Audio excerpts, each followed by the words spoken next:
Welcome back with a smiling face. Links to previous episodes are given in the video description, so don't forget to like, subscribe and share the video. Alpha's Alternative Bride. Episode 3.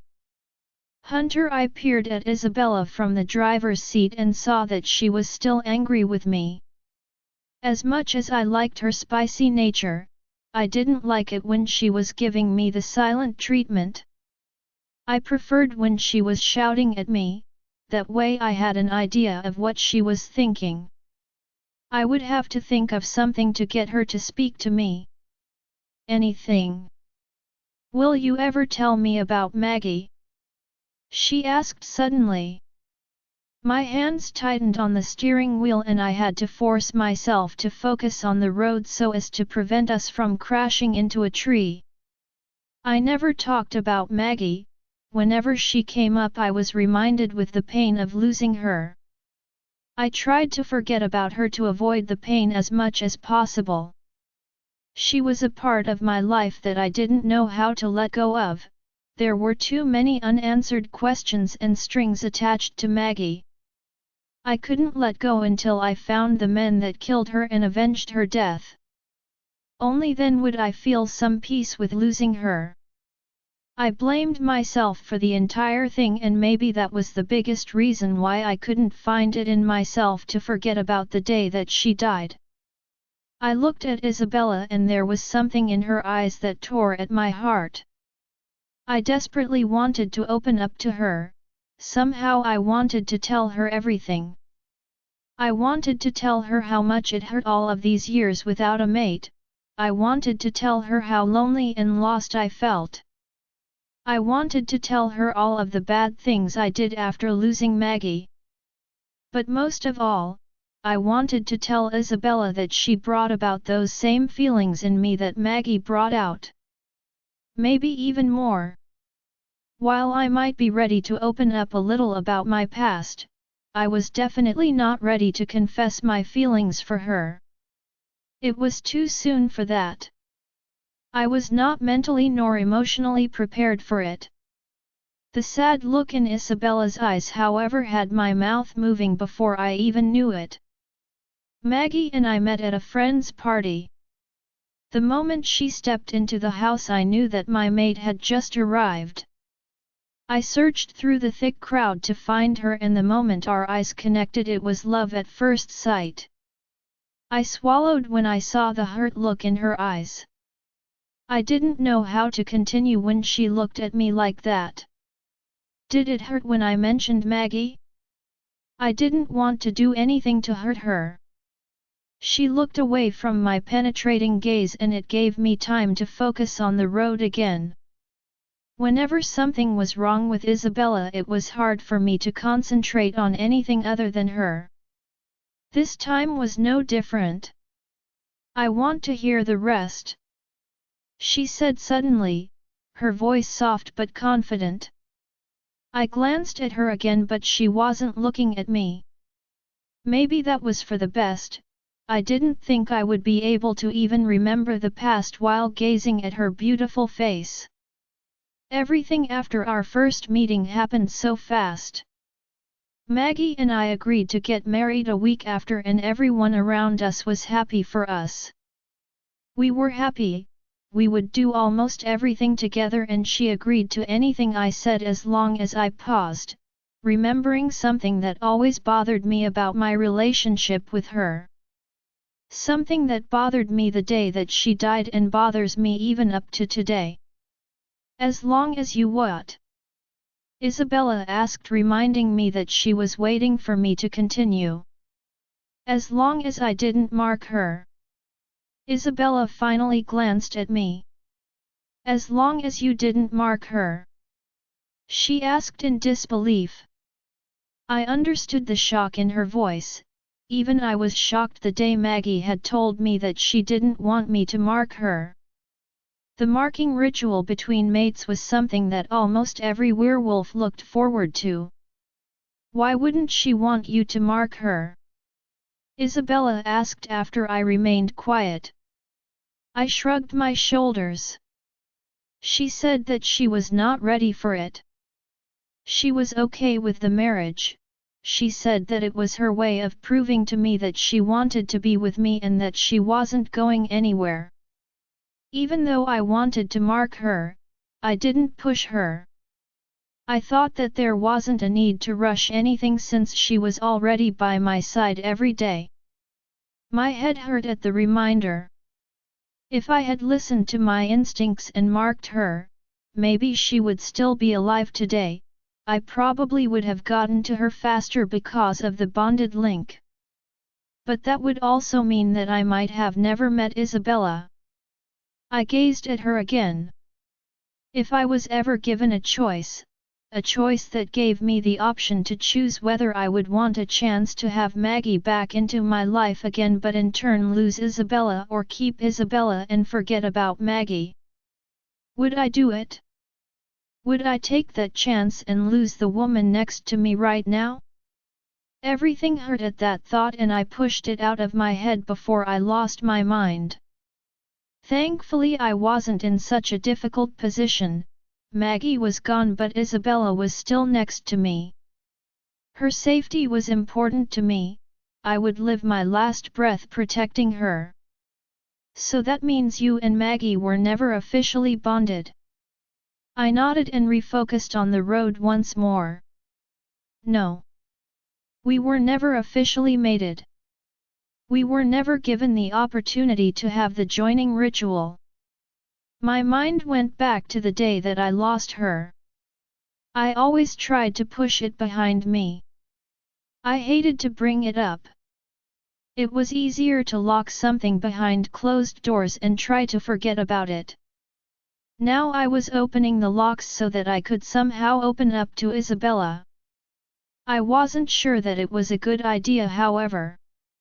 Once I reopened those old wounds, I didn't think that I would be able to close it back again. Maggie and I had an argument over my sister. Esma and I have always been close after the death of my parents. We were all each other had. As such, I always kept close to her no matter what. When I married Maggie, that didn't change. I would be there for my sister whenever she needed me. That day she asked for my help with a ranch for her horses. Maggie was angry that I was going to help her again. I had already told Esma that I would be there and I didn't want to disappoint her.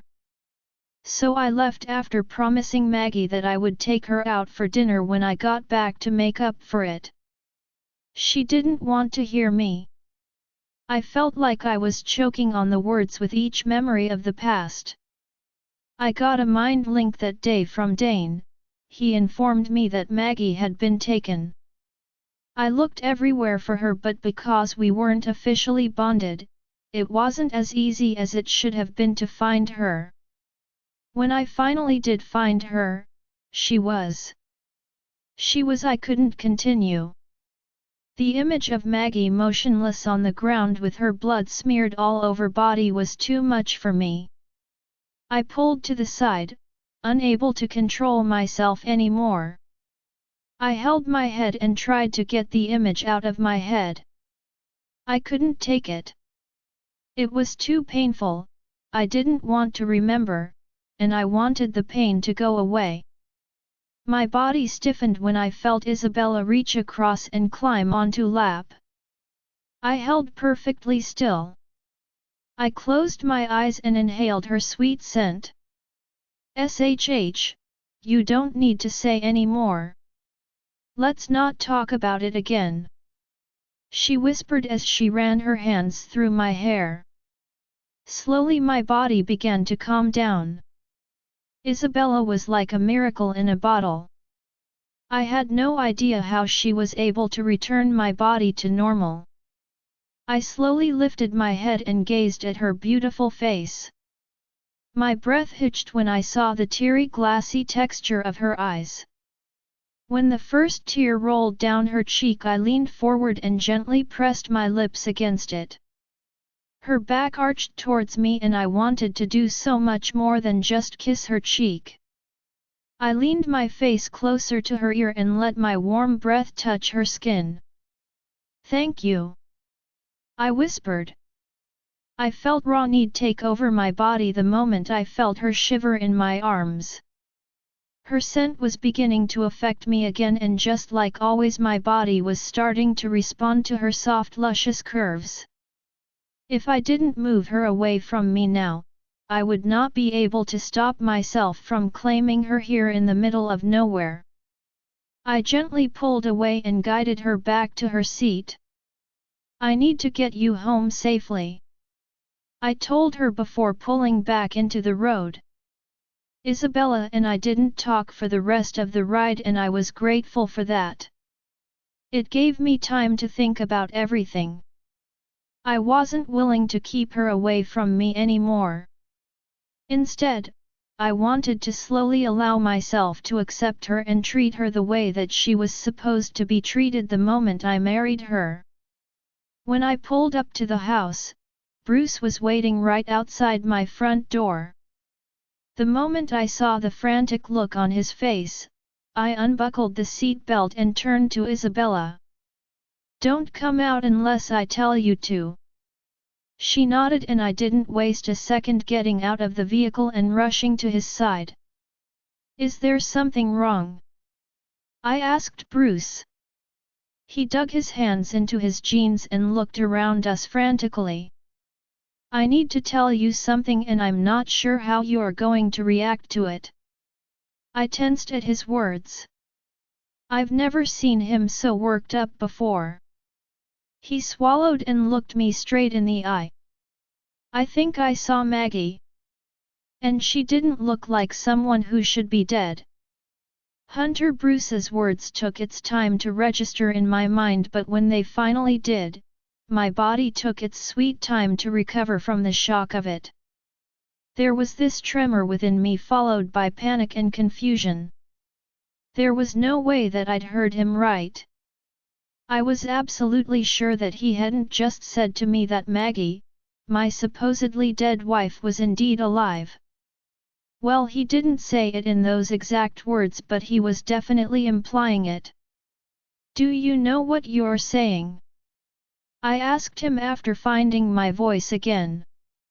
"You're trying to tell me that you saw my dead wife and she was seen alive and breathing?" Bruce kept a straight face. In fact, he didn't even wince at my tone. It only made this entire thing all the more difficult to believe. "Do you hear how insane that sounds?"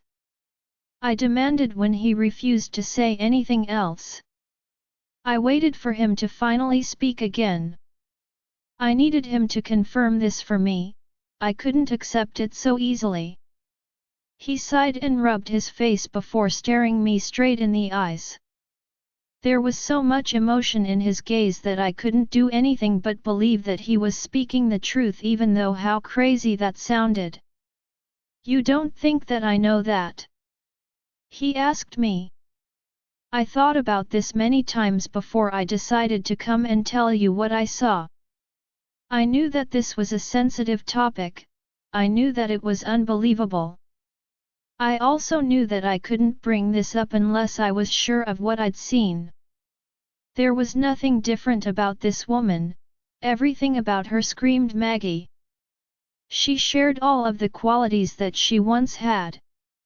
Even that small scar in her forehead that she always had. I know this sounds crazy, but you know me well. I wouldn't bring this up unless it was serious and unless I knew that you would want me to tell you." I tried to keep a straight face, but his words completely crumbled me. I didn't know what to feel with this information. For one, I was extremely confused. Maggie was dead. I saw her with my own eyes. My sister held a funeral for her. One I did not attend. I wasn't the only one that saw her dead body. Then how could Bruce stand here and tell me that he saw the woman that's been haunting me for years completely alive and well? Then there was also Isabella. How would she feel if she knew that there was a chance that Maggie was alive? I could feel her eyes on me even though she was still seated in the vehicle and situated very far from me. I didn't want her to see me like this. If she did, she would ask questions and I didn't know if I'd be able to answer them. Bruce touched my shoulder, reminding me that he was in front of me. "Did you confront her?" I asked him. His face paled. I was in shock.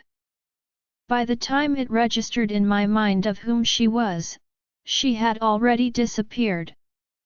I searched everywhere for her but she had vanished into thin air. He swallowed, probably realizing how crazy all of this sounded to any sane person. "I know it's hard to believe, but have I ever failed you? This is not something I want to bring up to you. I've always wanted to see you move on from Maggie. And I think that there was a good chance that you were finally putting your past behind of you. But this is not something that I could just ignore. Maggie was a big part of your life and the reason why you are the man that you are today. While that may not be such a good thing, I knew that I had to tell you. As your friend I just had to, or I could never live with myself." I studied my best friend and took in his constricted features. It was hard for him to come and tell me this. I trusted Bruce with my life and trust was not something that I gave out easily, people had to earn that with me. He was telling the truth. But I didn't believe that it was indeed Maggie that he'd spotted. I believed that he saw someone that looked like her. I would never believe my past wife was alive unless I saw it for myself. But I also knew that I wouldn't let this news go away without actually doing my own research. Wherever it was that Bruce had seen that woman that resembled her, I would search the area. If she was there once, I had to hope that she would be there again. I needed to do anything to prove that it wasn't her, or it would bother me for the rest of my life. In the meantime, I had to keep this information away from Isabella. It was no use worrying her over this if it was nothing worth paying attention to. Something was telling me that this was only just the beginning. The real storm was about to pass and I didn't think that I was prepared for it. "Isabella," I stared at Hunter, I studied his bodily structure, the way his eyes twinked, the way his mouth pressed together in a tight line, the way his muscles in his shoulders tensed. I saw the tightening of his fists and the shock and disbelief in his eyes. I also saw the way all of the color drained from his face. Whatever the news was that had just been delivered to him had to be something extremely horrible. I searched my brain for what it could be and found myself with a pounding headache. My feet itched to run to his side and find out what it was that had him on edge, but I forced myself to stay put. I'd just gotten him to confide in me, I didn't want to push him right now. I would wait until he was ready to tell me. I held my breath when he turned to face me. Our eyes locked and I swore my heart stopped beating for a second. There was this broken look on his face and I could have sworn that I spotted fear in the depths of his eyes as well. It was crazy how well my body could read him, it was also insane that I could almost feel his emotions from all the way over here. He quickly masked his face of all emotions as he approached me, but it was already too late. I'd seen enough to know that something was deeply bothering him. I was right. He didn't want me to know about what had just happened. He pulled the door open and unbuckled the seatbelt around me. I felt an instant warmth seep through my body at his closeness. His hair was inches away from my face and I didn't hide inhaling the heavenly perfume scent that it gave off. Hunter froze and I could hear his breathing quicken at my actions. I felt my cheeks grow red at my embarrassing act. I gasped when his arms wrapped around my waist as he helped me down the jeep. Our closeness only reminded me of what happened back in the forest, and I desperately wanted to lean into him and take whatever he offered to me. "Is everything okay?" I asked him before I could stop myself.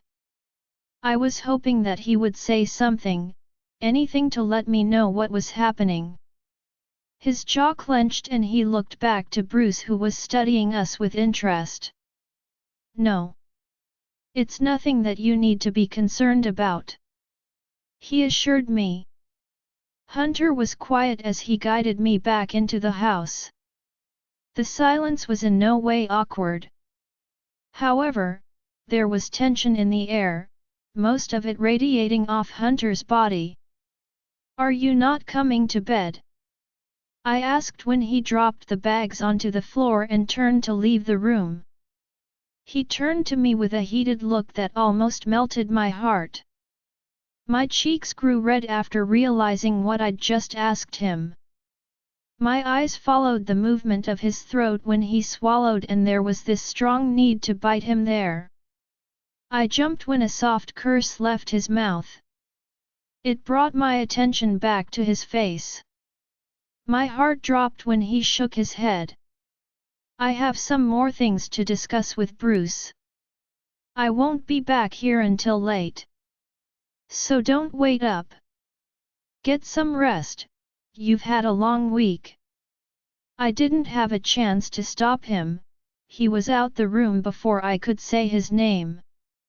I dropped myself onto the bed as my mind wandered back to all of our moments together. I felt myself blush as I thought about the way he kissed me in front of everyone back at the palace. He didn't care who was there, and he didn't care that most eyes were on us. I buried my face against the pillow and grinned. I could only wish that there would be more moments like this between Hunter and I from now on. "Hunter, is this the direct location?" I asked Bruce as we stood outside the shopping center. He nodded. She was a few feet away from me talking to someone. They seemed to know each other well. I pulled the picture out of my pocket and stopped in front one of the vendors. "Have you ever seen this woman around here before?"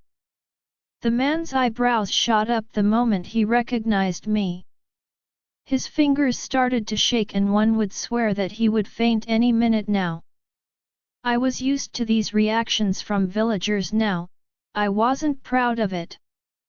People who used to smile at me now gazed at me as though I was a threat to them. "Isn't that your late wife?" My jaw clenched.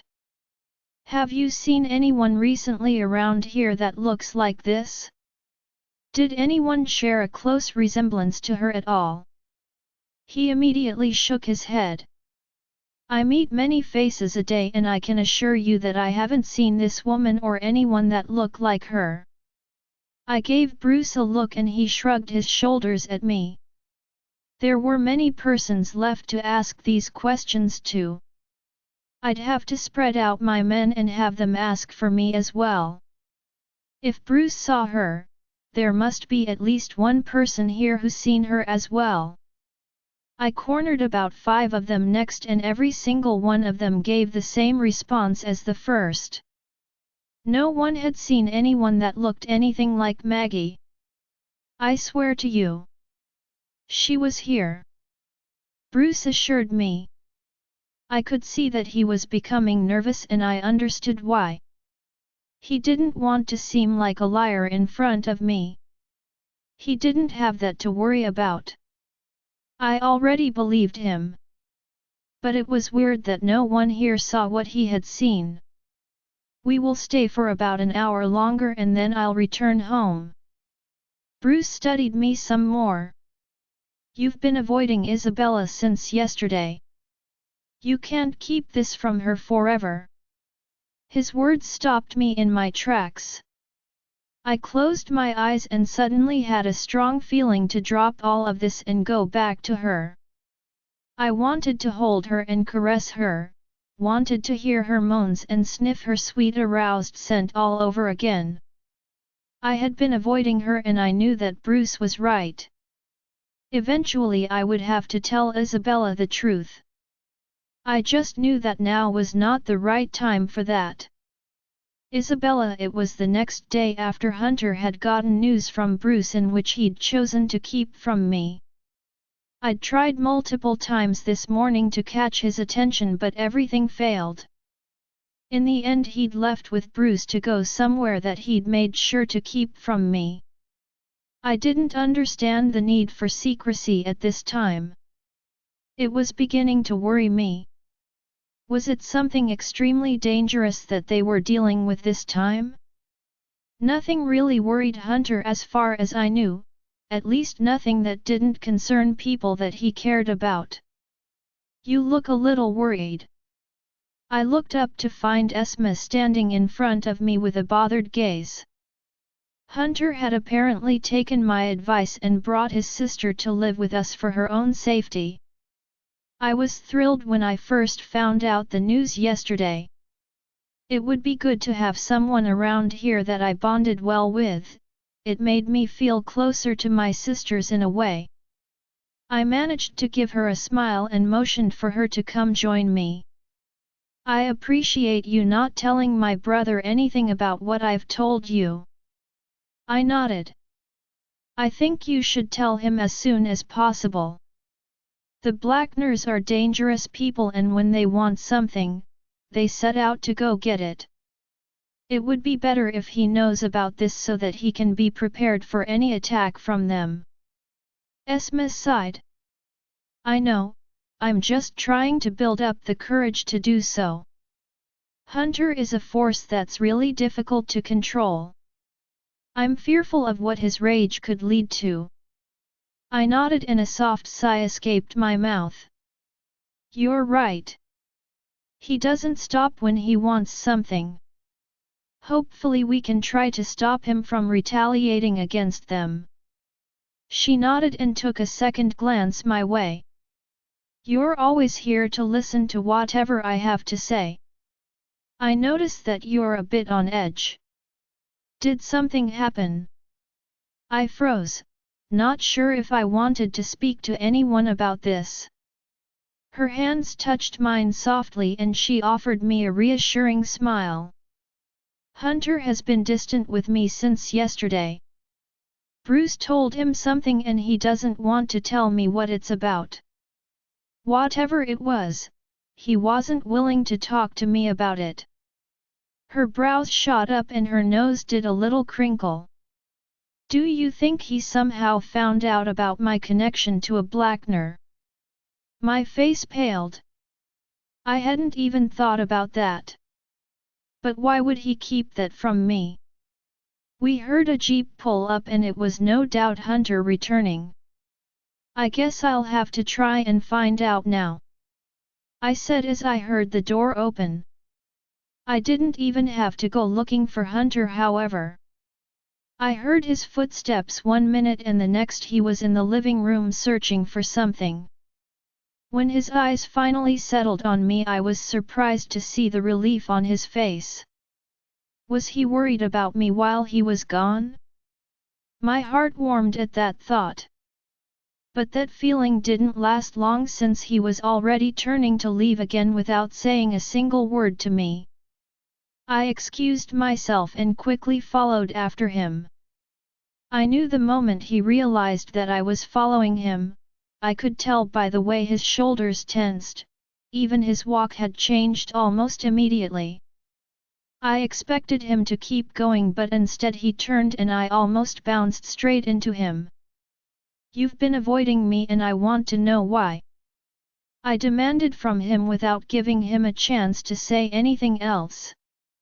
I'm not avoiding you, he answered. I just have a lot to do. I narrowed my eyes. You're lying to me, I insisted. Stop lying to me, Hunter. I want to know the truth. We both glared at each other and I didn't realize what I was doing until my left hand touched his cheek gently. He closed his eyes at my touch and I was awarded with the most beautiful view ever. I gasped when he grasped my waist unexpectedly with one hand and pulled me against him. I don't want to talk about this right now, Isabella. He insisted as he opened his eyes and faced me with a passionate stare. My lips parted and he blew out a breath before lowering his voice. Please, just drop this. Bruce entered the house then and found Hunter and I gazing at each other. He gently placed some distance between us and walked away from me. Again. I didn't understand anything, he'd just started to open up to me. Then what could have possibly changed in a matter of seconds? My eyes went to Bruce immediately.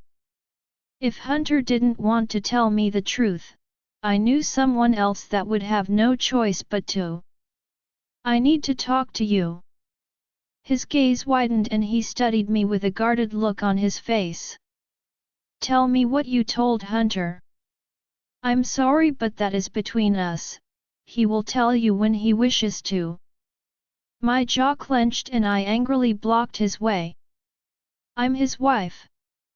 I'm the woman that's affected when something's wrong to him. He hasn't been acting right at all ever since you spoke to him. I want to know what's wrong to him. What could you have possibly told him that could make him like this? He shook his head at me, totally disregarding my question. I'm sorry, Isabella, this is not something that I can discuss. Bruce, please. I begged when he turned to leave just like my husband had done just a few minutes ago. Hunter was just starting to open up to me. I deserve to know. Please tell me something. My plea managed to stop him and I blew a sigh of relief when he turned to face me. I don't know if this is something that will destroy you, Isabella. It's the reason why I didn't want to tell you this in the first place. It's a very sensitive topic and I need to know that you'll be okay after I tell you this. His words shocked me, but I was already deep in this. I needed to know. I needed to know so that I could get through to Hunter and be able to help him get through whatever it was he was going through right now. I nodded, encouraging him to continue. I saw someone whom I believe is Maggie and she's definitely alive. I didn't believe it to be possible that a few words could ruin my life. How could Maggie be alive? I heard what everyone had to say about her death. Both Hunter and Esma had explained to me the events of that fatal day. Maggie was seen motionless in the ground covered in her own blood. Then how could Bruce have seen her? How can that be? I asked in disbelief. Does Maggie have a twin? He shook his head. If she did, she never told us. I took a step back from Bruce in shock. This was the last thing I was ever expecting him to say. Bruce did not look happy at my reaction, but I was sure that he wasn't expecting anything different. This wasn't the kind of news that anyone could take well. I'm sorry, Isabella. I know you must be angry with me for bringing this news forward to Hunter when everyone was already seeing that he was becoming a little happy for the first time in his life after that incident 5 years ago. Because of you. He was finally allowing another woman into his life and then I broke that news to him. Please know that it's not my intention to cause any problems between the two of you. I've just always been there for Hunter and I knew that this was something he wouldn't have wanted me to keep to myself. I hope one day you can forgive me. I shook my head at him. You're a good friend to Hunter. You don't need to apologize to me for that. I just wished that Hunter wouldn't be so cold towards me because of this news. It only made me believe that if anything were to happen, he would quickly let go of me and take her in. I would never be able to survive heartache like that and I prayed that I didn't have to. I was hoping that things would begin to get better between Hunter and me after our few moments together, but now it seemed like I wouldn't get my wish. Things were definitely about to take a rough turn. I know that you're the right one for Hunter. I hope he realizes it soon before he loses you. Bruce's words surprised me. I didn't expect anyone to say that I'm the right one for Hunter after knowing that Maggie was his mate. Was it possible that he could also see the pull between Hunter and I? Why else would he say that? After our small conversation, I made my way back up the stairs. The maids had told me they'd seen Hunter go up to our room. This was my chance to confront him about everything. My heart broke when I found him in the room staring at a picture of Maggie with a lost look in his eyes. I didn't know pain like I did now, and it was hard to control myself. I wanted to run and cry, but instead I stood and waited for him to notice my presence. Hunter had only heard of Bruce seeing someone like her, and already he was like this. What would happen if any of this was true? What would happen if Maggie was really alive? I still didn't see how that could logically be possible. But knowing all of the strange things I've seen in my life and that of my family's life, I couldn't deny that anything was possible in our world. Hunter looked up at me the moment he realized I was staring at him. There was a guilty look in his eyes, and it did nothing to make me feel better. "Why didn't you tell me?" I whispered. My voice sounded alien to my own ear, and I was still finding it hard not to cry. He straightened his back and placed the photo frame face down on the table. He guarded me with wary eyes, and I wondered what he was thinking. "Tell you what?" My body trembled with rage. He was still trying to keep the truth from me. We were husband and wife. I was entitled to nothing but the truth from him. "You can stop pretending, Hunter. I know the truth now. Bruce told me everything he told you." I confessed. "You should have told me." His eyes hardened, and immediately the room was filled with so much tension that I unknowingly took a step back. He had this look on his face that was impossible to read. If I had to take a guess, he was torn between something. I had no idea what it was, but it was clearly driving him insane. "How did you want me to give the news to you, Isabella?" he asked, his voice cold and void of any emotion. I winced at his tone, but still kept my eyes directly on his, refusing to look away no matter how much it hurt. I stayed completely still as he approached me. I could tell that he was having a fight within himself, and I wished that I could help him overcome all of this pain still bottled up inside of him. What is the best way to tell my current wife that my best friend saw a woman that looked exactly like my dead wife? How do I tell her that there is a possibility that my first wife may be alive? He demanded. "How am I supposed to break that news to you?" I remained quiet because even I wasn't sure what was the right way to break that news to anyone. Much less myself. "Are you happy hearing of this?" he asked as he grabbed my shoulder. "Did this make you feel better? Tell me, Isabella. Are you happier now that you know the truth?" I felt tears prick my eyes at his questions. I stared pointedly at him and poked a finger at his chest angrily. "I don't know what was the right way for you to tell me, but I definitely didn't deserve to find out like this." I turned and stormed out of the room. I heard heavy footsteps behind me and knew that he was not far behind. "Isabella!" he shouted. I ignored him and continued to storm out of the house. I wasn't staying here, and I wouldn't be taking any sort of disrespect from him. "Isabella!"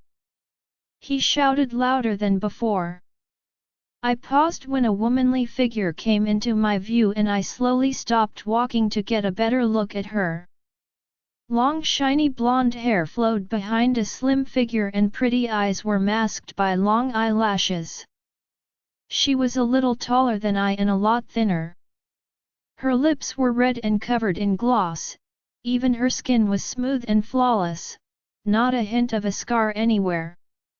I paused when recognition hit me like a strong force that almost tumbled me over.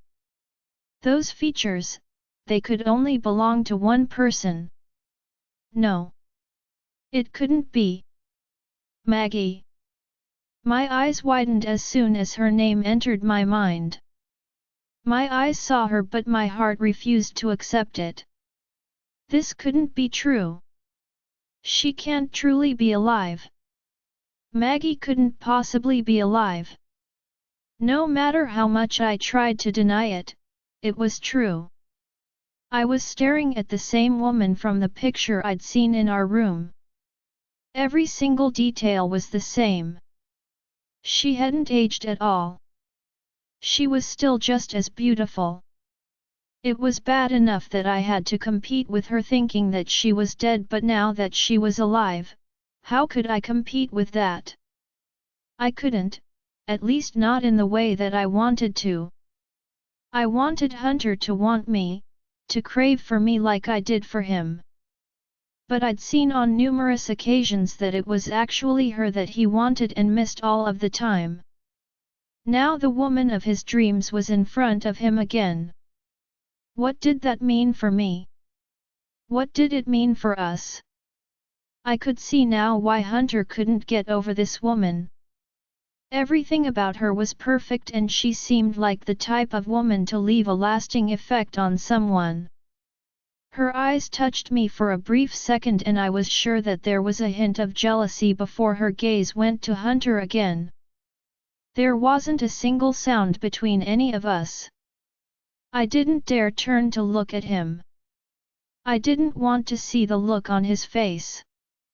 I wouldn't be able to bear it if he looked at her with love in his eyes. It would tear me in half and I wasn't ready for that kind of pain. It was already painful enough seeing this woman here. I felt my heart break when she threw herself into his arms. I didn't want to watch but my body couldn't help but do just that.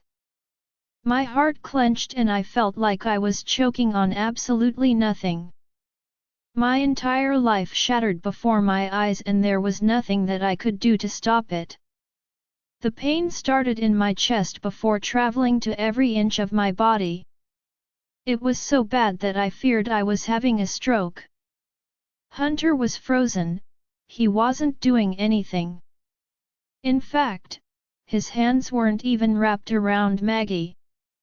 She was the one holding onto him while he tried to get over his shock of seeing her alive. Why wouldn't he be in shock? Maggie was supposed to be dead. He'd pined for her all of these years and she was finally in front of him again. Maggie?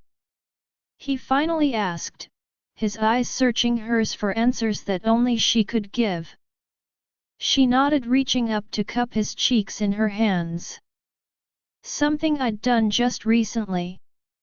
Now she was the one touching him. I wanted to hate her so badly. But how could I when she was the first woman in his life? He loved her before he even knew that I existed. I was the outcast, not her. I don't understand. Hunter said, his voice almost shaking. It hurt to listen to him, especially when he was like this because of her. I saw you. You were dead. You weren't breathing.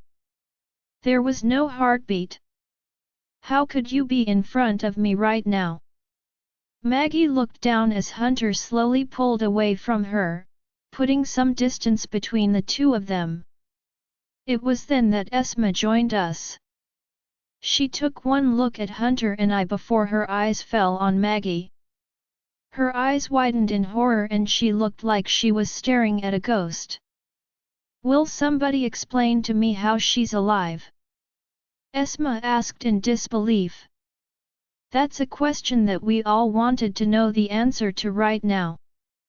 I saw the way both Esma and Maggie looked at each other. Esma was completely shocked, but Maggie couldn't hide the distaste from her face. She clearly didn't like Hunter's sister. Can we go inside and talk about this? Maggie asked with pleading eyes. I was grateful when Esma placed her hand on my shoulder to give me comfort and support. I needed it a lot more than I realized. When we were all settled in inside, Maggie took a quick glance around before she turned to Hunter with a smile. You haven't changed much around here. It still looks beautiful just like when we were together. There are so many memories in this home. It's so amazing feeling like I belong somewhere again. Her words cut through me like sharp broken glasses. This was her home before it was mine, and according to her, Hunter didn't change a single thing about it since her death. Well, fake death. Maggie, Hunter said, stopping her from saying anything more. I need to know what happened. This isn't something normal that you're dropping onto me here. I need to know more so that I can understand how the woman I thought was dead is in fact alive and in front of me. She sighed and leaned back on the sofa. I lost my memory, Hunter. I've been living these past 5 years as someone other than myself. That day those men kidnapped me, they didn't kill me. In fact, it was a plan put together by some men that wanted revenge on you for killing someone close to them. They knew that the best revenge was to have you think that your mate was dead. I believe that they were planning on using me to get to you again, but I spoiled their plans. My memories came back to me one day and I've been trying to escape from them ever since. I managed to get out of there alive, and you're the first person that I came to see. I gaped at the woman. Surely Hunter was not going to believe this story? It just didn't sound right at all. This doesn't make any sense, Maggie. Hunter growled. I saw you bleeding on the ground. You had no heartbeat. I would know. I stayed on that ground holding onto your body for hours. I would know if there was a heartbeat. Tears formed in her eyes and it felt to me like it was completely forced. They did that to me. I remember everything quite vividly. They brought a witch and made her put a spell on me. It's something like a sleeping spell, except without breathing. They knew that they had to make everything believable, and they did. Who are these people? Esma asked. Your words don't make any sense at all, Maggie. No one hated my brother as much as you expect us to believe, at least not back then. He was nice to everyone, they adored him. Maggie shot Esma an annoyed look and it completely surprised me. How could she go from crying to glaring at Hunter's sister in a few seconds? Besides that fact, Esma was someone important to Hunter and she was extremely kind. Why would Maggie hold anything against her? In my opinion, Esma was someone that she should have had a good relationship with. I don't know. Maggie stuttered. They made sure to keep everything from me. For 5 whole years? Esma asked in disbelief. Maggie's story wasn't adding up, there were things that she was clearly hiding. But why would she? Who is this woman, Hunter? She asked as her eyes went over to me once more. Everyone in the room stiffened as she waited for him to answer her question. Hunter finally looked at me for the first time since Maggie returned home.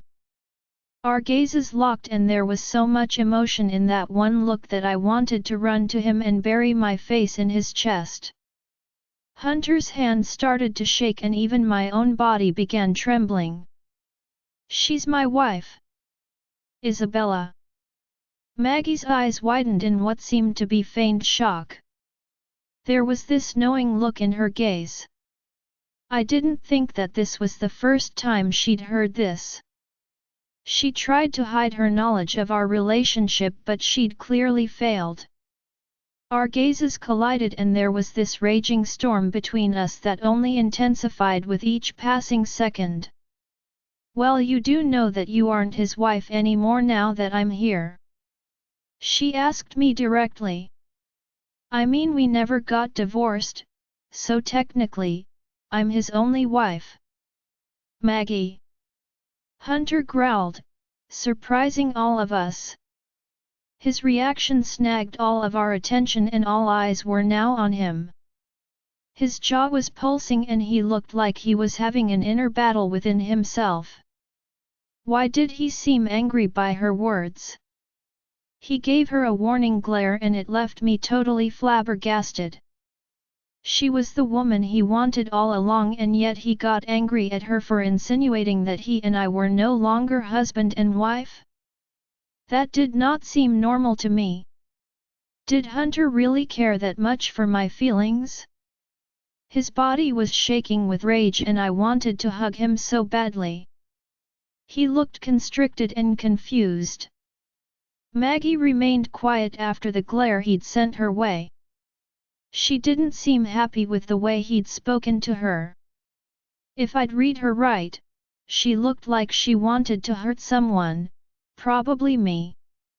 Esma cleared her throat. She looked pleasantly surprised with her brother's actions. In fact, there was this smirk in her face as she turned to face Maggie. I think we should continue these discussions another time. Clearly we're all in a rough space right now. Maggie, I'll take you to one of the guest rooms.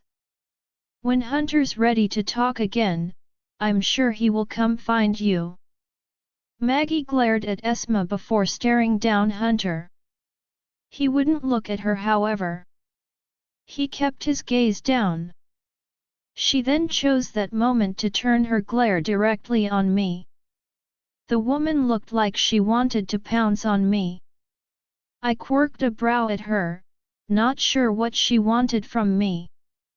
If I wasn't in so much pain already, I would have laughed at how stressed she looked that Hunter wouldn't give her any attention right now. What was he thinking?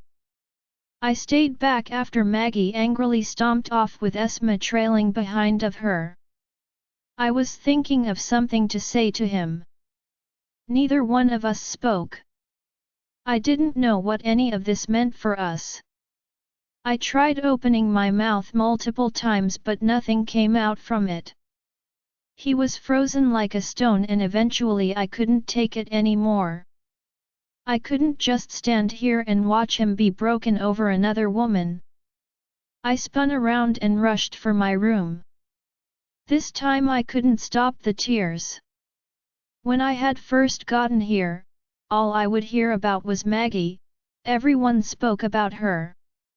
And now Maggie was in this house again. She was loved by everyone here. Well, most of them anyway.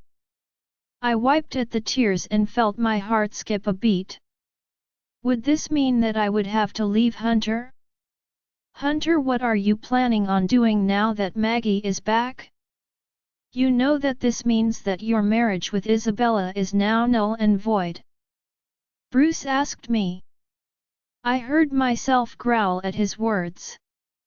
It wasn't the first time I'd growled after someone had said that to me. I was surprised at myself when I'd growled at Maggie earlier. It was almost like I was more protective of Isabella than anyone else.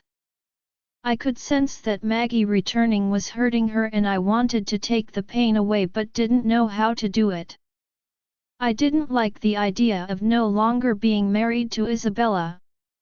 I hadn't been able to think clearly about anything ever since Maggie showed up out of nowhere. I'd been in so much shock that I haven't even gotten the time to focus on Isabella and what we stood as now. I knew that I was not okay with us not being married. I wanted to own every part of her, and now that we were no longer bonded in marriage I was extremely pissed. I buried my face in my hand and tried not to show how vulnerable I was with this entire thing. I didn't like to show weakness in front of anyone. In fact, Isabella was the only one I'd shown my weak side to since Maggie's death. Or faked death as it was known as now. I don't know, Bruce. I admitted to him with a broken look. I've destroyed my life these past few years thinking that I'd failed Maggie. Wishing for a chance to make up for what I've done. Wishing that I didn't fail her as a mate. Now I'm being given the opportunity to do all of the things I've wanted to do in the past, but now Isabella is also in the picture. He answered for me when I couldn't bring myself to say it. I nodded. I won't let her go. His brows furrowed. Isabella or Maggie? Isabella. Hunter was avoiding me. He never once came to the room after I left him in the living room earlier today. On any other day he would have followed me and made me speak to him. Today was different. I was about to go and look for him when the door flew open. He stood standing with so much power in front of me that I was once again blown away with how handsome and incredibly irresistible Hunter was. I didn't know what to say to him. I didn't know what my rights were anymore. I was no longer his wife. Those words were enough to destroy me. I was no longer Hunter's wife. But what about us being mates? He was sure that Maggie was his and so was she. Then what were these feelings in me? How could both of us be his mate? I'd seen it happen before. But did I ever see it happen at the same time like this? That, I wasn't sure of. There was no way that I was wrong about him being mine. No way. I felt way too territorial and possessive where he was concerned. This couldn't just be normal infatuation. I was in love with Hunter, so deeply in love with him. It was the first time I'd ever admitted it to myself, and I wished that it wasn't under these circumstances. I felt a hot prickle in my skin, all over my body, and I already knew why. Hunter was still looking at me. The look in his gorgeous eyes was so raw and vulnerable that I wanted to cry all over again. This entire situation was so incredibly messed up. I didn't know how any of us could escape from it. My heart started to race and my lungs had to fight for oxygen. What happens now? I found myself asking. He looked away at my question and it was like a stab to my heart. I closed my eyes and waited for him to say the words that I was so scared to hear. I stiffened when I heard footsteps that were growing louder with each passing second. I stayed completely still when he picked me up. I was not expecting this. I was still waiting for his answer to my question. My body was trembling when he laid me down on the bed. I held my breath when I felt him above me before he gently wrapped the sheet over my body. His hot breath was next to my ear now and I trembled at how strongly my body reacted to him being this close. Have you been eating? I opened my eyes and stared at him in wonder. He was avoiding my question. I wanted to scream with frustration. Why couldn't he just answer me? Why make me go through this torture of not knowing what was going to happen to us? Another part of me understood why he was avoiding it, however. Even I wanted to forget about our problems and just focus on each other. Yes. You lie to me, Isabella. He whispered in a low growl. Let me feed you. I bit my lip to show him that I was not allowing it. He picked the tray off the table and brought it over to me. Open your mouth, Isabella. I shook my head. I gasped when his hand touched my cheek. Our gazes locked and I couldn't help the way my body rushed to obey his every word. He gently pushed the fork into my mouth and my mouth closed around it softly. I was not prepared for when his warm fingers touched my lips the moment I swallowed. My lips parted of their own will and I couldn't help but lean into his touch. All I ask of you is some time. Please. Your question will be answered. I promise you. Just give me a little bit of time. Something in his voice had me nodding. I snuggled into his arms and inhaled his deep scent. As far as I knew, this could be our last time together like this. Maggie, I was pissed. I expected a much better reaction from Hunter after returning to him. I was supposedly dead for 5 years and the man acted like I was gone for a day. I didn't understand it.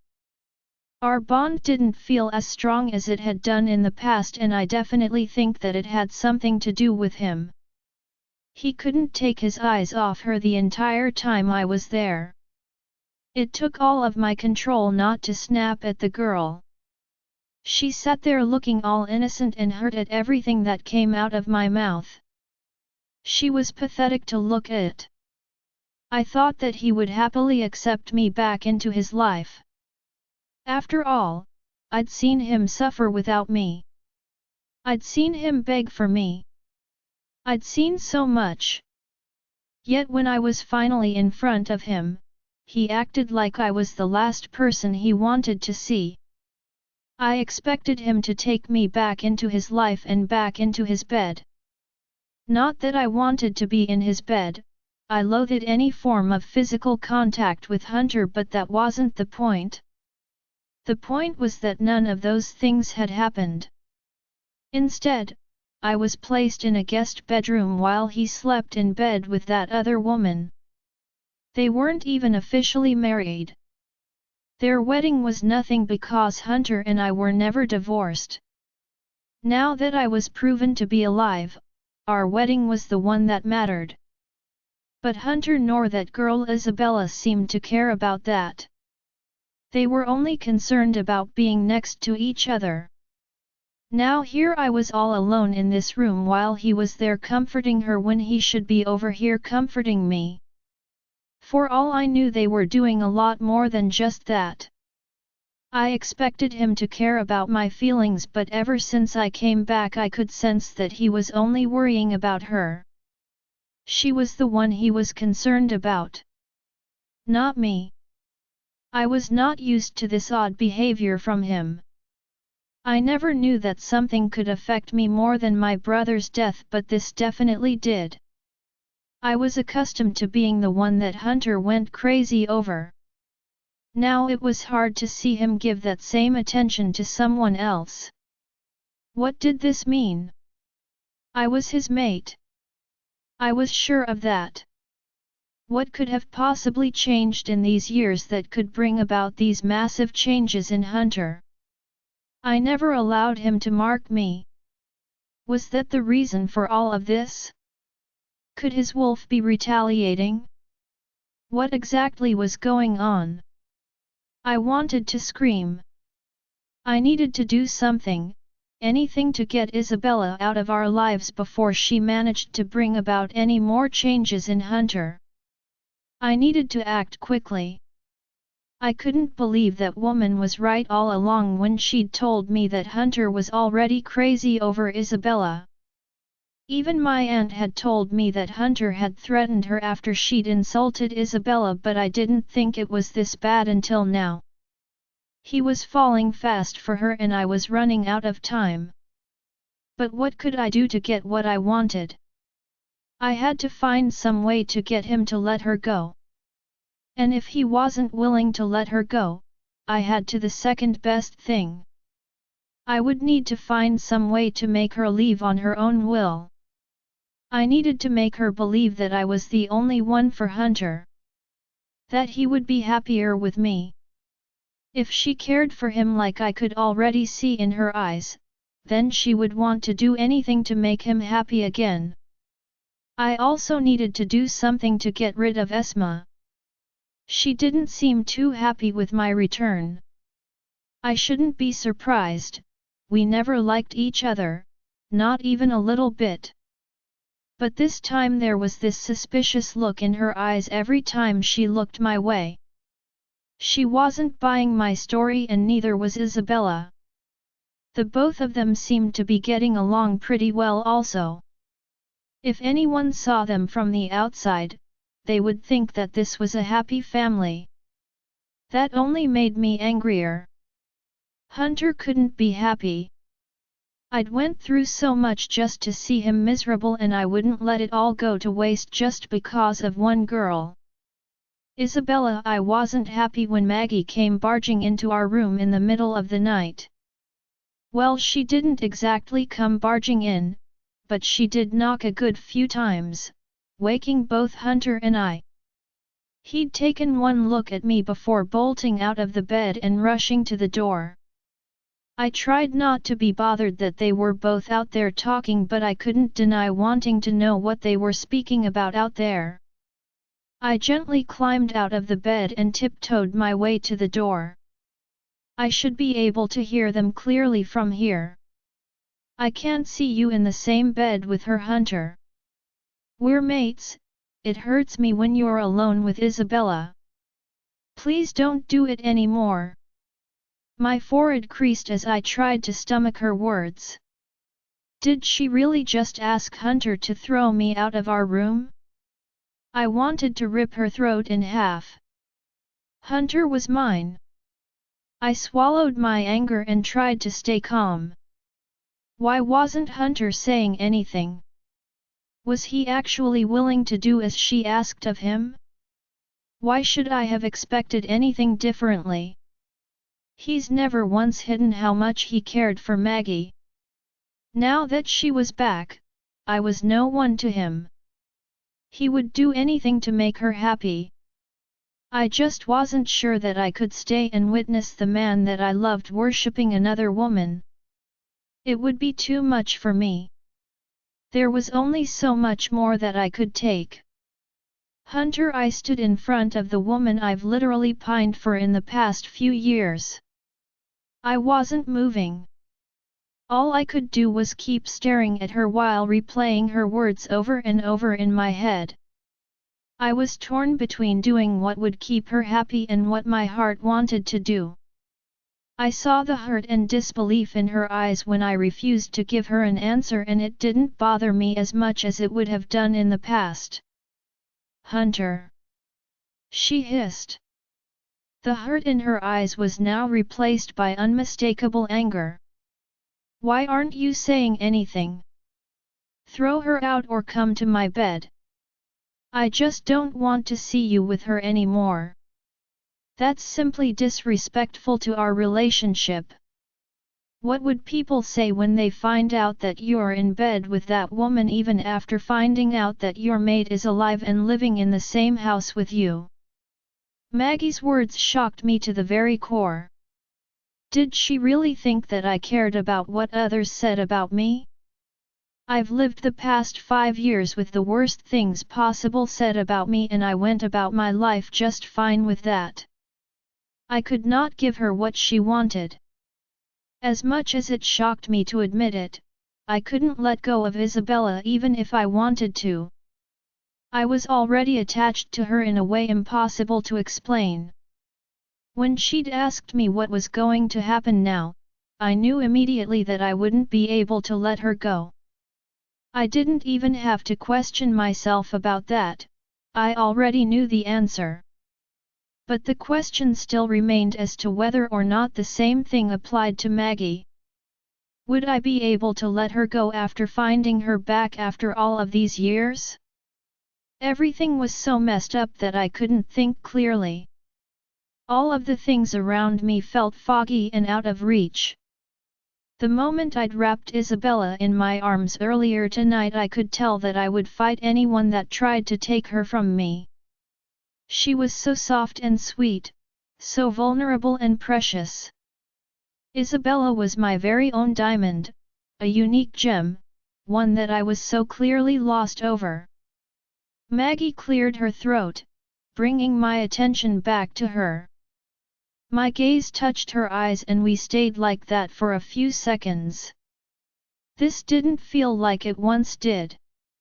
Why did it not? We once had a strong connection, I mean there was still something there, but it felt more like a distant memory than a powerful cord binding us together. After a few more minutes I was ready to give her my answer.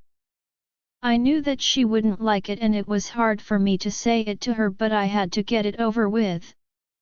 I need some time to think about this, Maggie, I whispered. Her words still echoed in my head and I couldn't be harsh to her after everything she'd been through. I can't just let go of Isabella and throw her away like she means nothing to me. I didn't know how to explain my feelings to Maggie. She was my mate and here I was about to tell her what I felt for another woman that wasn't her. That only sparked another question in my head. How was it even possible for me to have feelings for another woman when my mate was present? Nothing was making sense to me, nothing at all. I shouldn't be able to feel like this for someone when I was already bonded to someone else. But how bonded exactly was I to Maggie if we never completed the ritual? I needed to figure out what Isabella really meant to me before I made any drastic decisions. I needed to understand why I felt all of these strong feelings for her. Whatever I felt for Isabella was too strong to just be nothing and she deserved to be treated the right way. I never gave Isabella the treatment that she rightfully deserved. I would not stoop so low as to throw her out of my life when she's been nothing but good to me. She was the reason I was able to breathe these past few weeks. She gave my life purpose, a reason to live again after I'd thought that Maggie was dead. I didn't know what to do. I didn't know what was right from wrong. I've wanted Maggie more than anything in this entire world. I wanted her alive and in front of me. I wanted to apologize for not being there for her when she needed me the most. There were so many things I wished to say to her. Now she was here and she was demanding things from me. Things I would be happy to do if she'd asked me these same things only a few months ago. But now it wasn't like that. Now I was torn. Every time I closed my eyes I saw Isabella. I saw the way she looked at me, I saw her glowing gorgeous eyes. I saw her soft smile, her soft curves. I heard her voice. I felt her smile, felt her warmth. I didn't think that I would have ever been put into a position like this, one where I would have to choose between two women. To anyone, my choice should be easy. Why not choose the woman you've wanted all along? To me it wasn't that simple. Anyone who asked such a question clearly did not know Isabella. She'd managed to make a place in my heart. My heart. I didn't want to admit this to myself, but it was true. So true, and I couldn't stand here and keep lying to myself. Isabella meant a lot to me. So much that I was finding it hard to let her go when my own mate stood in front of me. I can't believe that you would do this to me, Maggie accused. I've went through so much for you. I thought that when I came back I would be greeted by the hunter that I once knew. I can see that I was wrong. Her words hit a nerve and I closed my eyes when she turned to leave. I opened my mouth to stop her but closed it again. There was nothing that I could say to make this any better. Isabella, I was surprised when Hunter came back into the room and didn't mention for me to leave. I was expecting him to come in and bring Maggie to replace me. None of that happened. Our eyes locked just like it always did. There were so many unsaid words between us. I wanted to tell him so many things, but ever since Maggie returned I'd lost my will to speak. Before she came I felt like I had the right to demand things from Hunter, to demand he treated me like his wife. I tried not to think about it anymore. Deep in my heart I'll always be Hunter Miller's wife. I knew that I would take these memories and feelings with me to the grave. He gave me so much to remember and treasure in such a little time. I wouldn't regret all that we've been through together. In fact, I wouldn't trade it for the world. My heart dropped when he grabbed something from the table and turned to leave. I may not be back until the morning, he said over his shoulder. I placed one foot on the ground, ready to stop him. But I didn't go after him. I couldn't force Hunter to stay with me, this was his decision to make. I covered my face against the pillows after he left. He'd made his choice.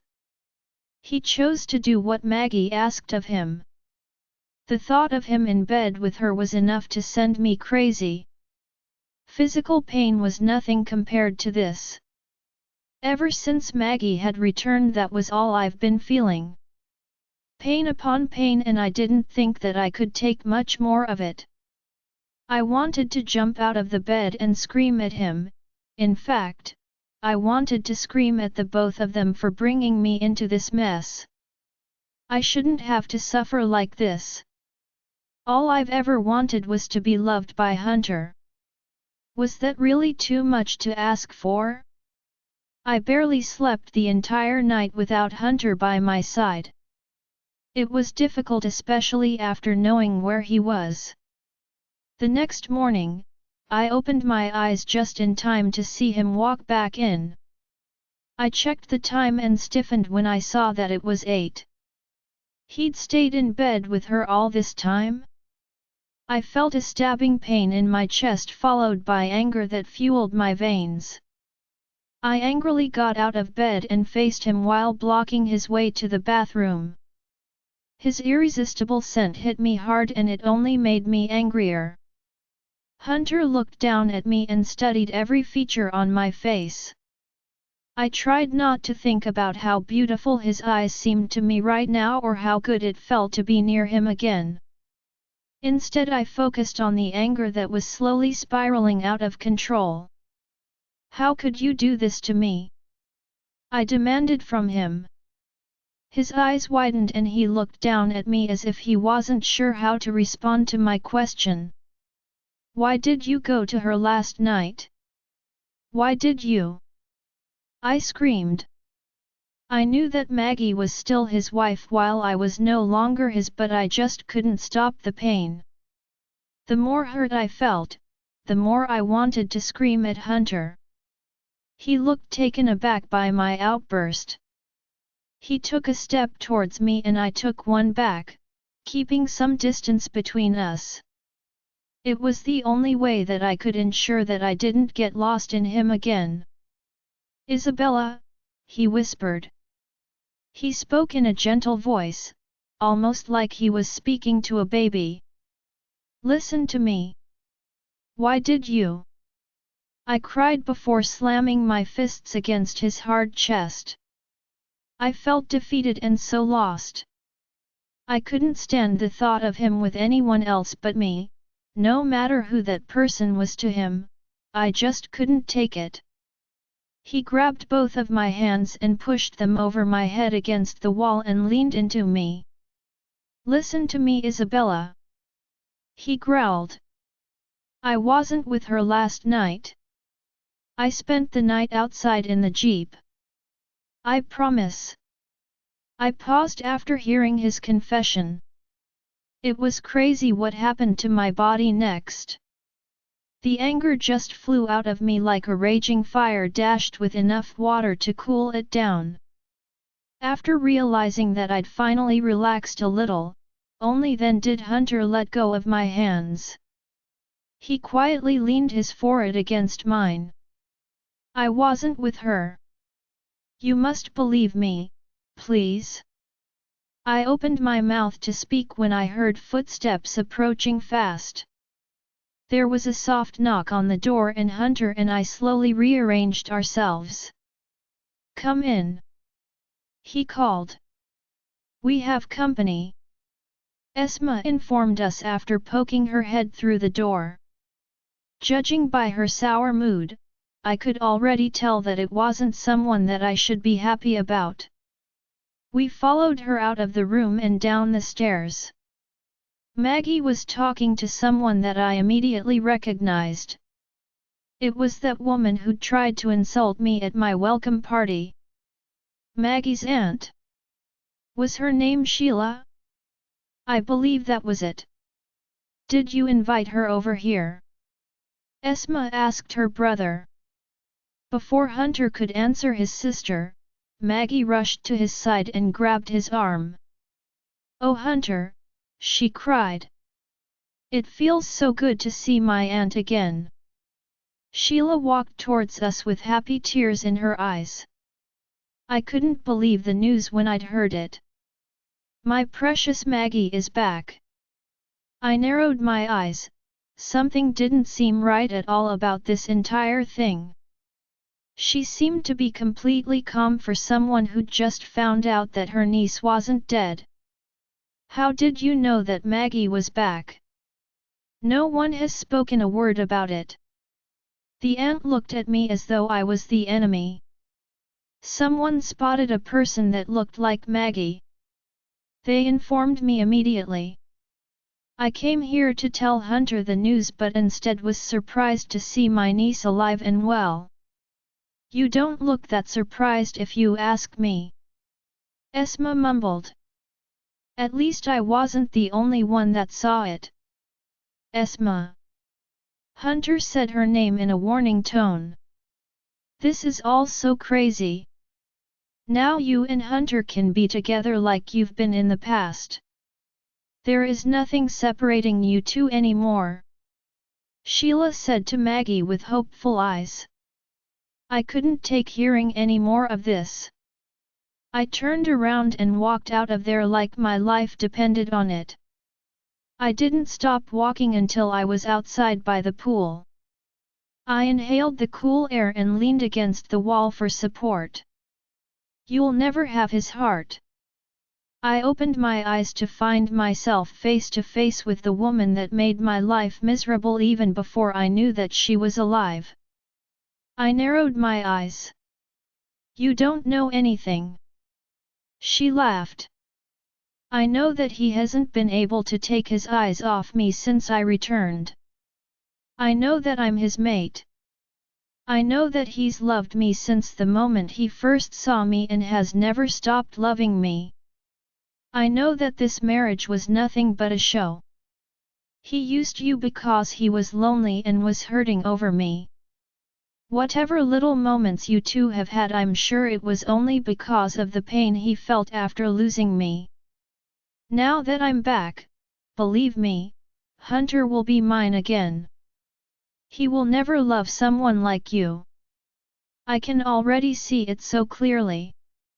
He's just a good person and doesn't know how to tell you to get lost. After I have a little talk with him, he will change his mind. He's always given me exactly what I've wanted. He wouldn't stop now. Not for you. Is that why I'm still the one he spends the night with while you stay in a guest room?" I asked her with a sweet smile. I didn't wait for her to answer me as I stormed back into the house. I went outside to move away from her and the woman actually followed me out. Even though I said those things to her, there was no denying that her words did affect me badly. A lot of those things were true. When Hunter and I got married, he was vulnerable and hurting because he'd thought that Maggie was dead. We did have moments where he talked about her and how much her death had hurt him. Was that all it was? Was I just an escape for Hunter? Isabella, do you really think Sheila didn't know that Maggie was alive all along? Esma asked me. Hunter and Maggie were having a discussion a little way from us, and Sheila had just left after insisting that the both of them announce to all of their friends that she was alive. I didn't want to be here when that happened.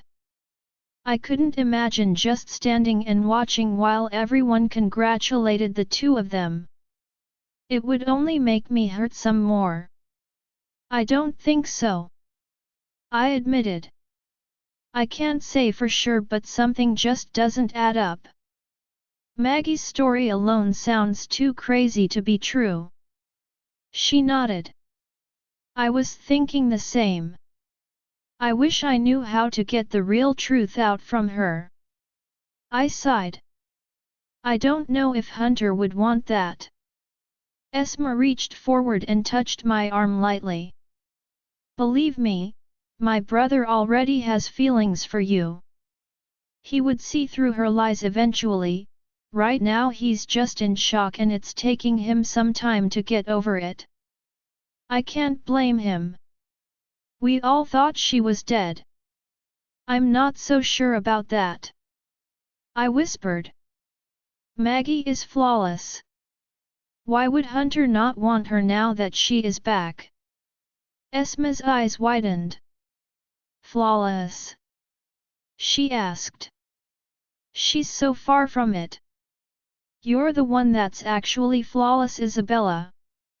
I'm sure everyone has already seen that, including my brother. I flushed at her words. I wished that was the way that Hunter saw me. My gaze went back to Hunter and Maggie. They weren't having a happy conversation.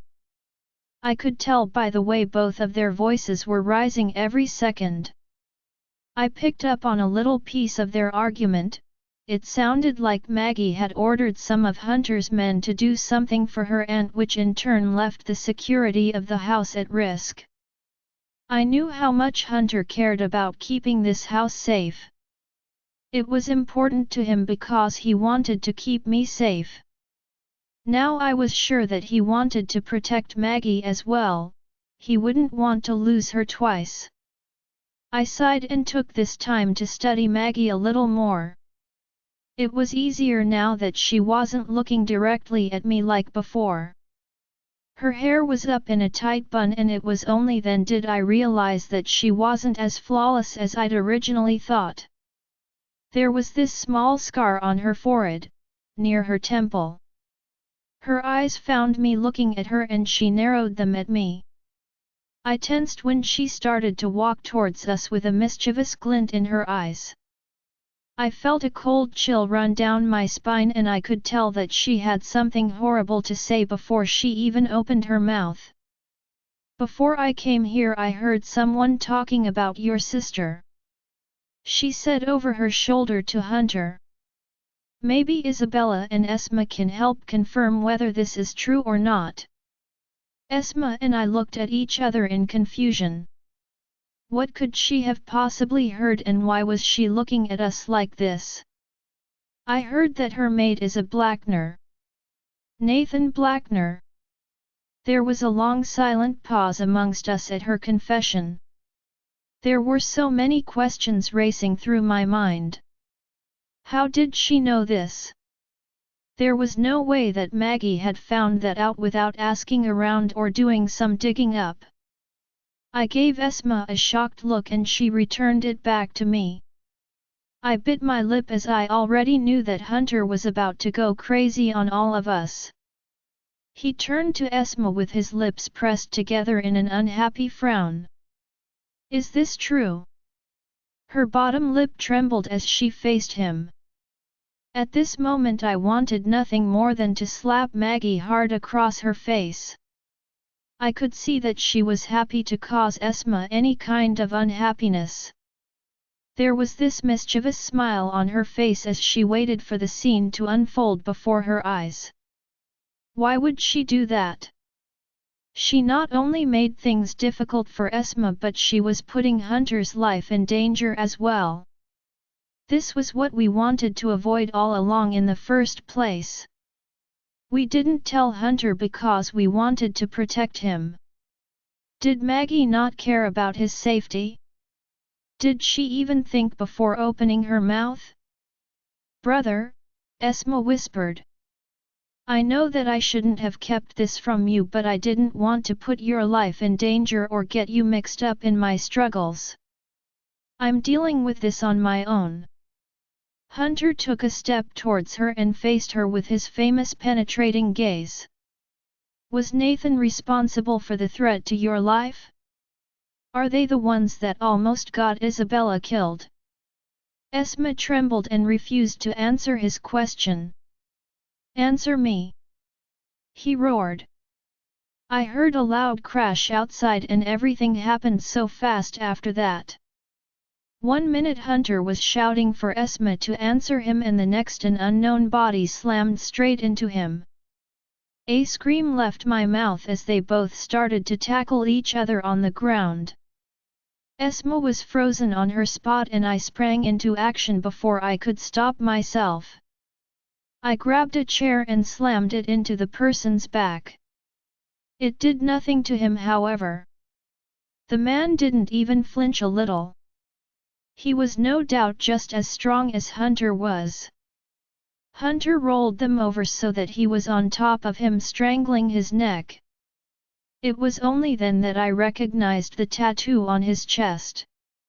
It took me a moment to figure what it was, but when I did, a cold sweat formed on my skin. Oh God, he was a Blackner. Men in leather jackets walked in right after and pulled Hunter off him. I was so confused by all of this. Where was Hunter's entire team? Why weren't they here as yet? How did these men even get in? Then I remembered that Maggie had sent away most of Hunter's men. Was that just a coincidence or was there more to this? One look at the man on the ground and back at these tall men staring at us and I already knew that they were all Blackners. Did they come to finish the job? Was Esma's life in serious danger right now? We didn't come here for a fight, Nathan. We came to get your mate out of here and leave. One of the men said. The tall blonde-haired man was Esma's mate? You're not taking my sister anywhere. Hunter growled, ready to attack again. Sister? The one with grayish eyes asked. They all gave each other confused looks. How could they not know that Hunter was Esma's brother? We got a letter stating that Nathan's mate was in danger and that she had been kidnapped. We only came to get her out of the mess. Hunter growled angrily. Stop your lies. Those men were sent by your kind to kill my sister. They mistook my wife for her, and if I hadn't gotten to her in time she would not be here today. My lips parted at Hunter's words. He didn't think twice before calling me his wife. Did he still consider me as his wife? I would love to think that, but it could just be a slip of his tongue. Nathan turned to Esma then, and the spark between the two was unmistakable. His gaze was heated as he dragged his eyes over her body. Who were those men? He asked her. Describe them for me. I'm not going anywhere with you. Esma shouted without answering his question. You tried to have me killed. I know that you don't want me, and I'm learning to live with that. I don't understand why you saw the need to send others to get me killed. I just want to live my life without you in it. You already don't want me in your life and I'm agreeing to your wishes. Just leave me alone. Nathan looked completely taken aback by her words. In fact, he looked like someone that had no idea that he'd sent people to get rid of his mate. Suddenly I didn't think that he did it, there was something more to this story. What do you mean that I sent people to get you killed? Esma narrowed her eyes at him. You should know since you're the one that did it. Please, I just want to get on with my life. You rejected me at first sight, then let me live my life, please." Nathan's jaw clenched. His brother reached forward and placed his hand on his shoulder. "She's safe. That's all we came here to make sure. Your fiancé is coming today. We need to get back home before she gets there." My heart ached when I saw the tears touch Esma's eyes. I couldn't imagine what it must have felt for her to hear those words. I saw the way her body started to shake and I began to worry about her well-being. She didn't look like she was doing too well. The news must have shocked her greatly. My eyes widened in horror when she fainted in front of all of us. Hunter reached forward just in time to catch her. "Esma," he whispered as he brought her body closer to his. Nathan tried to act unbothered but his tightened knuckles and strained neck said otherwise. He wanted to go to her. He was fighting his own instincts and I couldn't imagine how hard that must have been to fight taking care of your own mate. He was destroying himself without even realizing it. "We need to leave before those men wake up." What did they mean by that? Hunter looked up at their words. "What did you do to my men?" "Nothing major, we just shot them with one of our little experiments. They should wake up in the next few minutes." "I won't forget this, Blackner," Hunter growled. "You've just been added to my blacklist. You better watch out." They looked unbothered by his threat. "We will be waiting." I felt my body relax a little when they left us alone. I dropped to the ground next to Hunter where Esma was just waking back up. I rushed into the kitchen for a cup of water and brought it back for Hunter to give to her. I held onto her hand when he placed her onto the couch.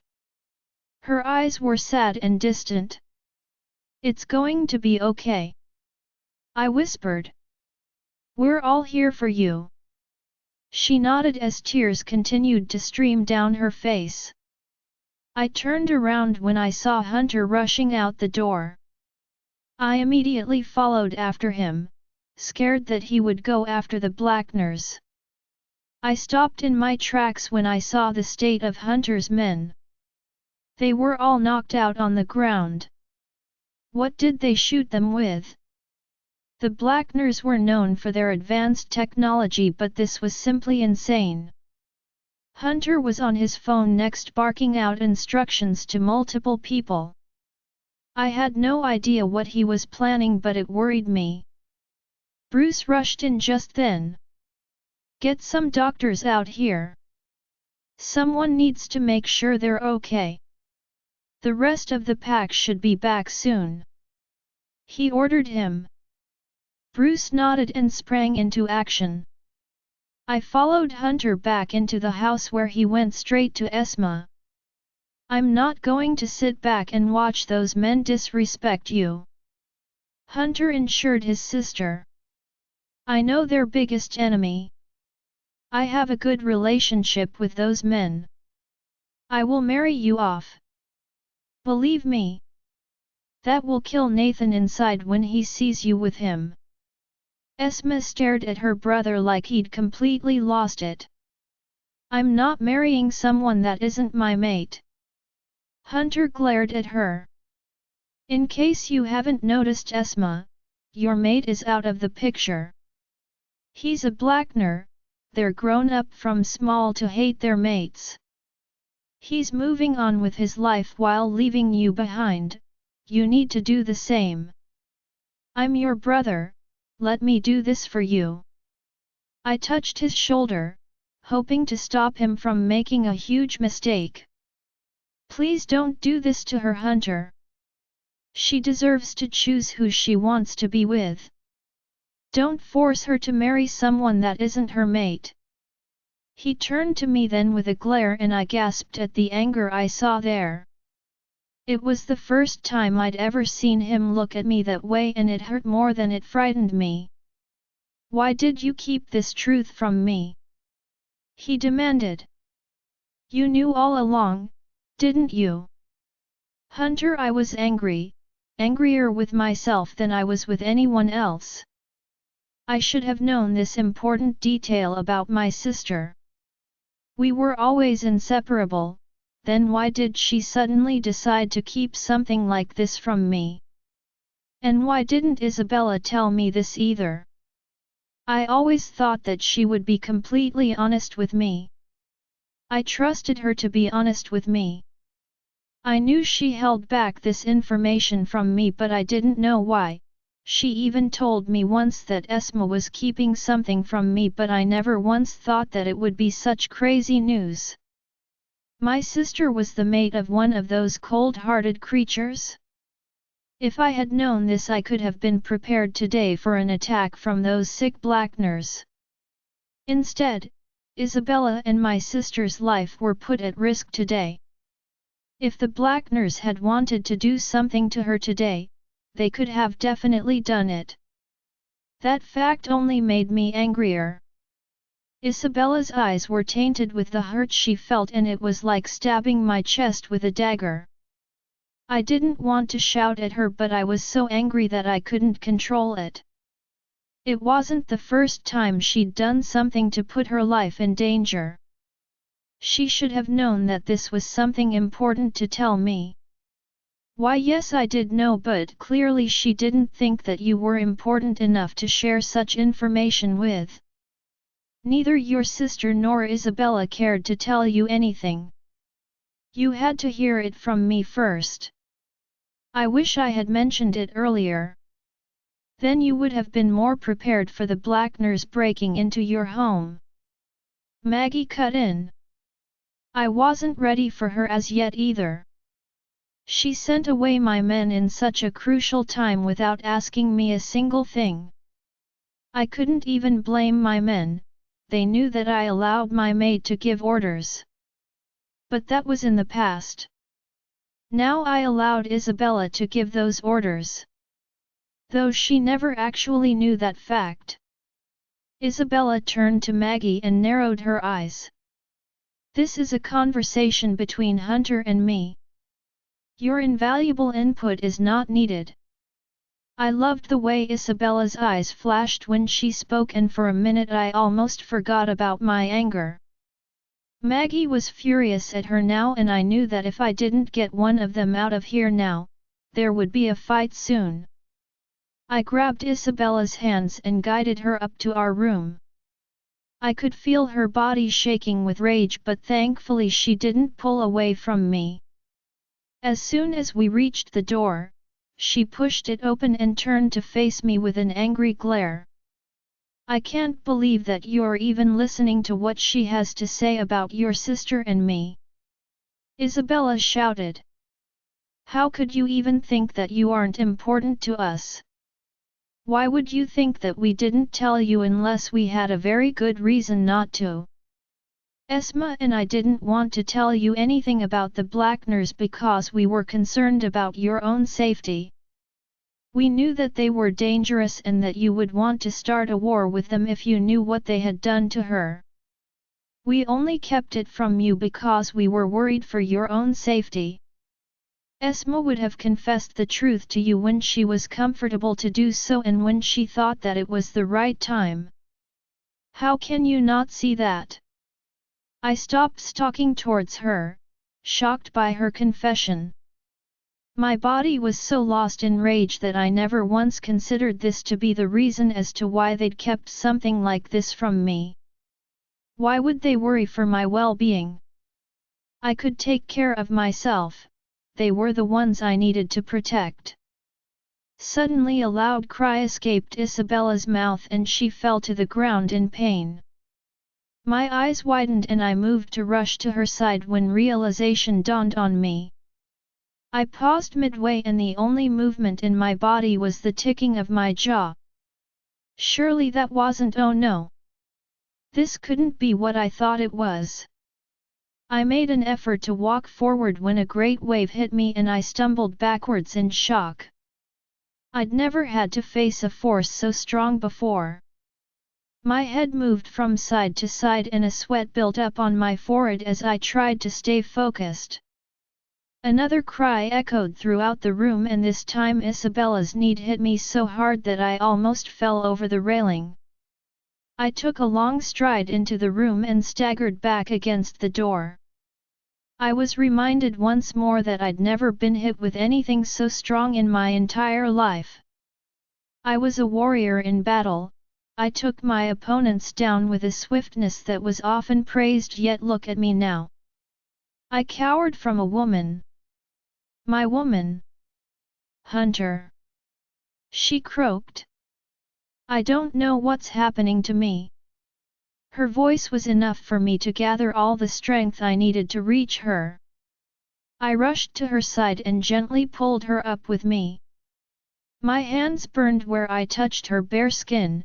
Her body was overheating and I needed to act fast. This burning was nothing like normal fire.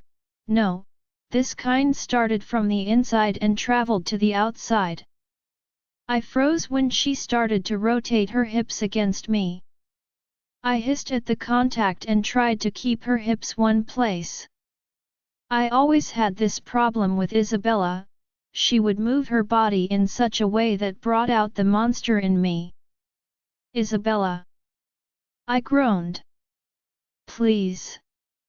She cried as she bent her head backwards and gazed up at me with innocent but lust-filled eyes. I groaned again. I couldn't last long when she looked at me like that. I cupped her face in my hands and tried to regain control of my body again. Listen, sweetheart, you're going into heat and it's not going to be easy. I swallowed. I can't be the one to do this. I didn't know how to finish that sentence. Her first time shouldn't be like this. And I wasn't sure if she wanted it to be with me. She should be treasured and worshipped, and I was still so messed up in the head to be able to do that for her. I don't want anyone else. She cried. I only want you. My body is in desperate need for you, Hunter. Please stop the ache inside of me. I growled and gripped her hips roughly in my hands. Even though I wanted to do that more than anything else right now, I still managed to push her body away from mine. Before she could say anything else, I stormed out of the room and slammed the door shut. I buried my head against it and tried to clear my head. If I was going to do this, I needed to be in the right state of mind. My hips jerked forward with need, ready to provide for Isabella. I was so desperate to release in her that my body was slipping out of control. I heard Maggie's footsteps coming up the stairs and I didn't want to have to deal with her right now. What do you think you're doing? She asked when I moved to open the door. She's in heat, isn't she? Maggie asked in disbelief. I couldn't answer her.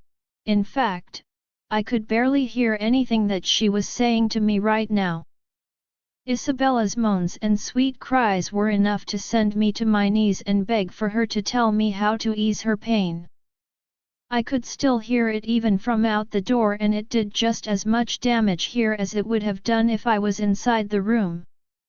I was losing my mind. Why must you do it? Maggie demanded. There are so many of your other men around. Let one of them with her. Maggie! I roared. Get out of here before I do something I can't take back. Now! I was not about to let another man touch her. I would kill before I let that happen. Maggie looked completely shocked at my words. She couldn't believe that I'd spoken it to her.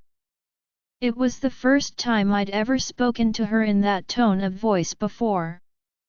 I'd basically threatened to hurt her as well. I couldn't think about any of that right now. All I wanted to do was to go to Isabella and bury myself deep inside of her. Oh! Just the thought of it had my body spiraling out of control. I stormed into the room once more and my eyes zeroed in on Isabella. I wanted to stare and examine every small part of her. Nothing should be missed. But I didn't have time to do any of that.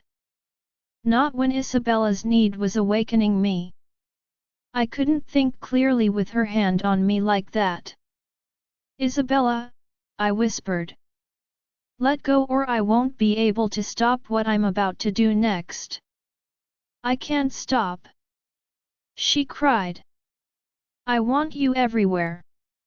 I need you everywhere. I needed more than anything else in this world. There was so much hunger in her gaze that I almost came with just looking at her watching me. Isabella lifted herself from on top of the bed and lunged for me. What are you? I stopped breathing the moment her mouth closed around my aching hardness. Isabella. I groaned while holding onto the edge of the bed for support. I couldn't trust myself to hold onto her hair at a time like this. I was already finding it so hard to hold completely still. I knew that a woman in heat was something out of this world, but Isabella would completely drain me and I'd still be following her around like a lost puppy and begging her for more after she was done. I gripped her hair and pulled myself away from her greedy mouth. This wouldn't do anything for her. I needed to bury my seed in her. My eyes rolled back in my head at the thought of doing just that. I wanted to fill her up completely and it had absolutely nothing to do with her need but everything to do with mine. More. She screamed. Please Hunter, it hurts. I buried my head against her neck as I pushed her back up against the bed. Shhh, it's going to be okay. I won't let anything bring you pain. Ever. I positioned myself between her legs and closed my eyes as my body started to tremble above hers. I didn't know how I would possibly be able to survive this. Isabella cried out the moment I entered her and I mumbled a few curses at the impact it had on me. Her body stiffened under mine and I could almost feel her pain. I hated myself in this moment. I just told her that I'd never let anything bring her pain and I was doing just that. I wished that the first time didn't have to be so painful for women. I wanted her pain instead. I placed a kiss on her forehead and stopped moving. I needed to give her time to adjust to me. I hissed when she wrapped her legs around me and pushed me forward until I slammed all the way into her. Being inside Isabella was unlike any feeling I'd ever experienced in the past. She made me feel like I was on drugs, like I'd just had bottles of alcohol down my throat and still craving more.